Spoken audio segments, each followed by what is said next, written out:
planning familial accueille tous ceux qui, à un moment de leur vie, rencontrent des difficultés d'ordre conjugal ou familial. Il informe sur tout ce qui concerne la contraception, la grossesse désirée ou non et les maladies sexuellement transmissibles.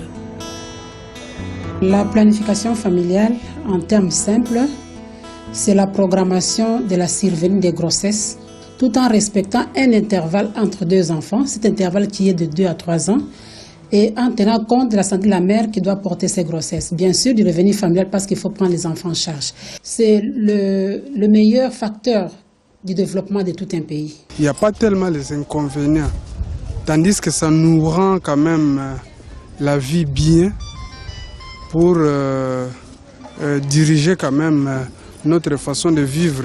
Pour moi, la planification familiale, c'est bien pour équilibrer l'écart d'âge entre les enfants.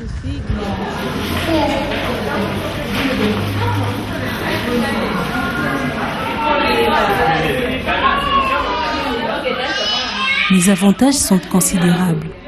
Au plan médical, l'hygiène de la reproduction, la santé maternelle et infantile, également pour la survie de l'enfant. La planification familiale contribue à la réduction de la mortalité maternelle. La femme qui planifie évite de trop solliciter la matrice. Parce que cette matrice-là, si elle la sollicite chaque année, la femme aura beaucoup de problèmes de santé. Elle peut mourir de cette grossesse-là, suite aussi à l'hypertension ou d'autres problèmes qui peuvent être révélés par des grossesses. Elle peut avoir des problèmes cardiaques parce qu'elle force son cœur à changer de rythme chaque année. Et puis cette matrice peut se rompre, cette matrice peut perdre l'élasticité. Elle a accouché, l'utérus reste grand dans la cavité abdominale et ne reprend pas sa place. C'est l'atonie utérine. Elle va saigner jusqu'à mourir si on ne prend pas rapidement en charge. Bon, cet utérus, beaucoup sollicité, après l'accouchement, peut faire un prolapsus, c'est-à-dire que ça quitte sa place, les ligaments sont fatigués et lâchent l'utérus. On voit même les cols au niveau de l'orifice vaginal. Mais cette femme qui planifie n'aura jamais une grossesse non désirée et ne va jamais être tentée de faire un avortement. Donc, elle épargne aussi sa vie par rapport à la grossesse. Il faut aller quand même moi si à cause de la machine il faut aller moi il faut pas payer tant moi ça zo paiement nous autres zozonga kitoko azo que régénérer à tout moment yo peut se perdre. C'est pas bien de mettre moins chaque année parce que premièrement là vous vous abîmez vous-même parce que le corps d'une femme quand vous mettez au monde comme vous voulez vous allez qu'est-ce que je dirais vous vieillissez, vous allez vieillir si tôt. À chaque fois que la femme met au monde, la femme risque de perdre d'abord la santé. Et les enfants qui seront nés, ils risqueraient de perdre d'autres enfants à cause de multitudes des enfants. Elle va éviter ce que nous appelons les 4 trop, donc des maternités à haut risque. C'est-à-dire, les premiers trop, c'est les grosses. Elle va éviter les grossesses trop précoces. C'est-à-dire les grossesses qui arrivent avant 18 ans. Ce sont des grossesses à risque, elle peut perdre sa vie facilement. Elle va éviter les deuxièmes trop, qui sont des grossesses trop rapprochées. Des grossesses qui arrivent avant 2 ans. Elle a accouché, avant 2 ans, elle tombe encore enceinte. Là, elle sollicite trop sa matrice, elle ne repose pas sa matrice. Donc, elle va éviter ce genre de grossesse. Elle va éviter des grossesses trop tardives. Celles qui viennent après 35 ans, elle a 40 ans, 50 ans, elle continue à concevoir. Avec la planification familiale, elle peut décider de ne plus avoir des grossesses qui sont à haut risque avec les grossesses trop tardives. Alors, elle va éviter les 4e trop qui sont des grossesses trop nombreuses. C'est-à-dire les grossesses qui dépassent déjà 5 enfants. À partir de la 5e maternité, la femme est vraiment surveillée pendant la conception prénatale, pendant l'accouchement, parce que là commencent aussi les complications. Pour une jeune fille mettre au monde avant, pour moi, je dirais que c'est bien. Il y a des risques quand on est mineur, mais déjà à l'âge de 18-19 ans, c'est normal pour moi. En dehors de ça, il y a aussi d'autres avantages que la femme tire. Supposons une femme qui travaille. La planification familiale aide la femme à concilier la maternité et le travail. Ça l'aide à s'épanouir sur le plan professionnel. Sinon, si chaque année elle est enceinte, ça suppose qu'elle doit avoir des congés de maternité chaque année. Et s'il y a des congés de maternité chaque année, je pense qu'aucun employeur ne voudra recruter une femme. Alors, voilà une solution pour nous. Nous travaillons nous accouchons sans déranger le travail à cause de la planification familiale. Et celles qui ne travaillent pas, ça permet à cette femme aussi d'évaguer à ses occupations. Elle peut reprendre les champs, elle peut reprendre l'élevage, si elle le fait, elle peut reprendre les marchés. En fait, elle est épanouie sur les plans professionnels, elle devient encore importante, elle peut encore contribuer au niveau du foyer. Et enfin, pour cette femme-là, ça permet l'épanouissement sexuel, ce que nous appelons l'harmonie conjugale. Cette femme qui a un bébé, qui planifie, elle est sûre qu'une grossesse ne peut pas arriver d'une façon inattendue. Donc cette femme évolue à l'aise avec son mari. Hein, si les plans sexuels, elles évoluent sans problème et donc ça contribue aussi à l'harmonie conjugale. Pour les bébés qui viennent de naître, maman vient d'accoucher et elle planifie. Les bébés profitent aussi de cette planification familiale parce qu'elle ne sera pas vite enceinte. Elle n'aura jamais l'idée de sévrer l'enfant. Donc, l'enfant va prendre le sein, va allaiter au sein aussi longtemps possible. Ce sera un enfant en bonne santé, un enfant épanoui, un bébé qui sourit, qui a vraiment le bien-être, qui a une bonne croissance parce que cette maman-là va s'occuper de la nutrition, elle va s'occuper des calendriers vaccinaux, elle va s'occuper des bébés quand le bébé est malade. Donc, alors, le contraire, vous pouvez imaginer. On vient d'avoir un bébé, on tombe vite enceinte, on a encore des malaises, on ne s'occupe pas de ces bébés-là, ce sont des diarrhées qui arrivent, c'est la malnutrition qui arrive et puis ce bébé passe. Et il y a un adage que nous utilisons souvent dans le planning familial, nous disons il faut bien naître pour bien être, c'est-à-dire il faut bien naître pour bien être. Nous formons l'adulte déjà à l'enfance. Si l'enfant a passé un temps avec beaucoup de blessures, beaucoup de traumatismes, beaucoup de violences, sur le plan psychologique, ce sera un adulte difficile qu'on ne pourra même pas comprendre dans la société.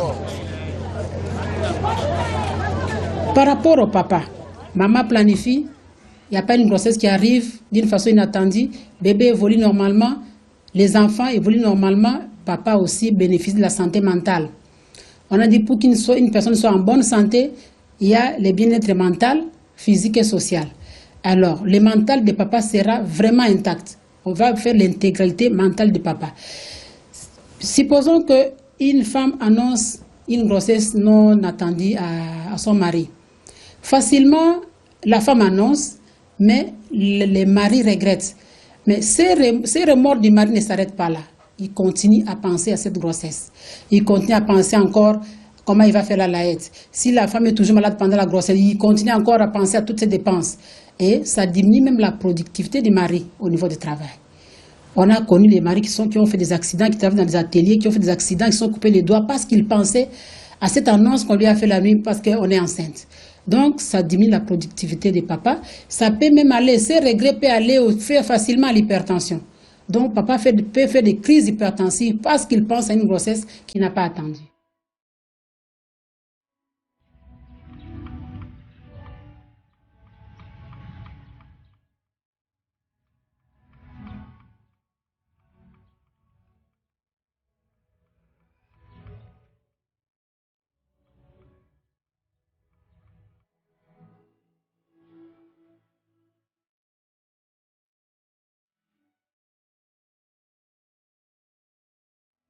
Songa na zongi na ndako na minute oyo na maere oyo na ngai kuna na mama na bana tukoka na bilamba ya bana biloko na kolia ngai na kusala nini na kuzwango wapi nyonso zo kupesa ngai mwa maladi moko na mutu na kuguma mikumi tuba na miboma na kufa.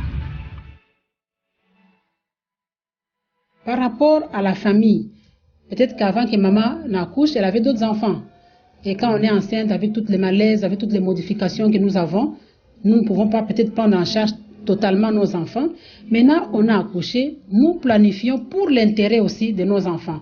Parce que là, on peut encore reprendre les charges familiales, on peut encore reprendre tous les devoirs au niveau de la famille, on peut suivre les devoirs des enfants, on peut préparer, on peut faire la lessive. En fait, on s'occupe très bien de la famille, on encadre très bien les enfants. Alors, ça aide aussi les parents à respecter les droits des enfants. Parce que nous avons dit qu'on a les enfants au nombre voulu et au moment voulu. C'est-à-dire nous tenons compte de notre revenu familial pour avoir des enfants. Ce sont les enfants qui vont avoir, pour lesquels les parents vont quand même respecter les droits. Ils vont étudier, ils vont bien dormir, ils peuvent manger, ils peuvent s'habiller, ils peuvent se détendre. Tout ça, je pense que les parents peuvent respecter et les enfants seront des enfants très épanouis qui n'ont pas beaucoup de complexes par rapport aux autres enfants. Mais le contraire, vous imaginez, ce sont les enfants qui seront complexés, les enfants qui peuvent aller à la rue, tout ça parce qu'on n'a pas pu encadrer les enfants. Comme ça, moi, on a un sentiment, mais pour nous, c'est très difficile. Et on a pour le conseil dans le ça. Oh, il y a trop. Et ça, on peut bien les malams. Mais, na minute robot a des mon corps et c'est la moi bien pour au cadre bien. Au niveau de la famille aussi, ça évite la mendicité des parents. Quand on a beaucoup d'enfants, on ne sait pas comment les faire, on devient presque mendiant pour nourrir les enfants. Alors quand on a des enfants, au moment, le nombre voulu, on peut les prendre en charge facilement. Ça évite aux parents de faire l'infanticide, du fait que les parents tuent les enfants. Hein, on a assisté à beaucoup de scénarios comme ça, une maman qui a accouché et qui tue elle-même le bébé à la maternité.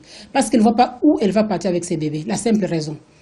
Donc, il fallait même l'éviter, que cet enfant n'arrive pas au monde, qu'elle le laisse venir au monde et puis tuer son propre enfant. Donc, ça évite les parents à arriver à ce niveau-là.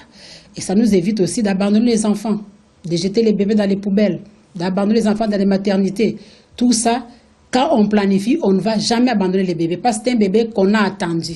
C'est un bébé qui apporte la joie. Et non un bébé qui apporte des mésententes au niveau du couple. Donc, c'est un bébé qui sera vraiment encadré.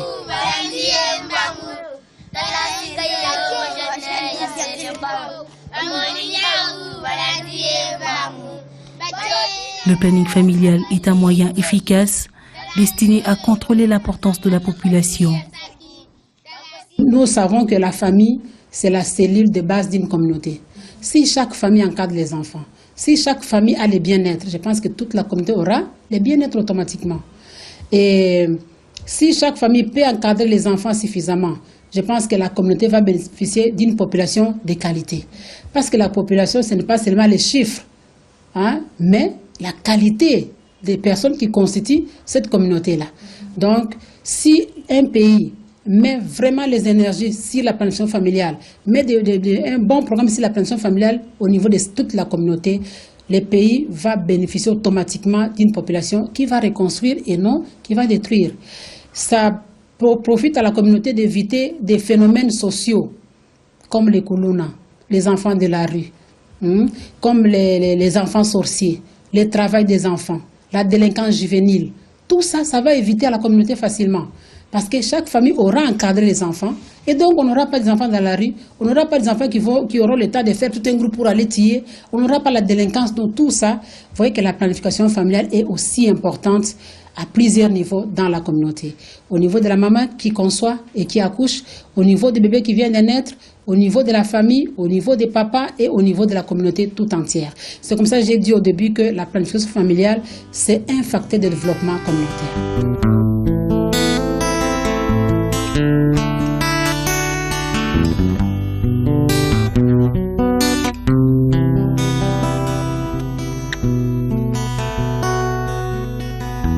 À tous les niveaux de la vie et sur tous les secteurs, la planification familiale est importante.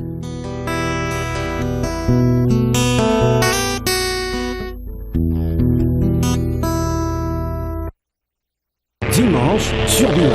Oh, allez, sinsi nakobina, nakobina, chanta leki bango nakoboaka, allez, sinsi nakoboaka, atokolakisa bango na makino, sinsi na makino, eki sabata, à connaît pas, à demander.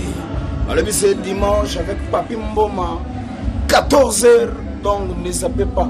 Je suis là avec vous, Kiboranta, mais le vrai cowboy, l'avatar qui ne se fatigue pas. Tout ça, Nabino.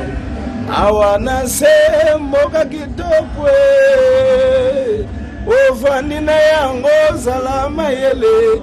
Ah, papa chéri auta, awa, zoka bima.